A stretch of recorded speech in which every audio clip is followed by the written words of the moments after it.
हाय दोस्तों, आपको क्या लगता है रेंट पे रहना ज़्यादा कॉस्ट इफेक्टिव है या घर परचेज करके इंटरेस्ट पे करना? क्या आप भी कंफ्यूज हैं? तो शायद ये वीडियो आपके कुछ काम आए।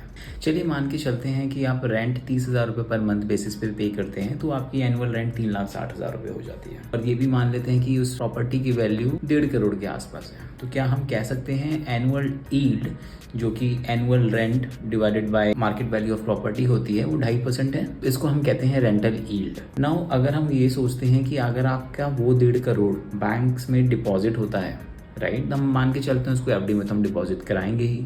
और आज की डेट में रेट ऑफ इंटरेस्ट कितने हैं? 6% के आसपास, 6.5% के आसपास। तो हम ऑन अ कंजर्वेटिव बेसिस हम एज्यूम करते हैं 6% पे आप डिपॉजिट कराते हैं, राइट। तो 6% 1.5 करोड़ का 9 लाख रुपए हो जाता है। तो अगर आप इस रेंटल कॉस्ट को जो कि 3,60,000 रुपये है, इसको आप 9 लाख की इनकम से कंपेयर करते हैं तो आप खुद ही जज कर सकते हो कि क्या ज़्यादा वाइज रहेगा। हाँ, कुछ टैक्स बेनिफिट्स भी जुड़े होते हैं जो हम रेंट पे करते हुए अचीव करते हैं और इनकम में हम पे करते हैं, बट उसको भी नेट कर दें तो हाँ, रेंट पे रहना इन केसेस में ज़्यादा बेनिफिशियल है। But again there are some exceptions to it.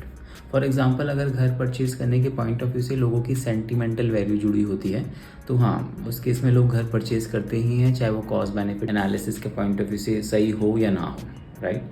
Second aspect, अगर आपको लगता है कि जहाँ आप घर परचेज करने वाले हैं वहाँ की property value over a period of time बढ़ेगी।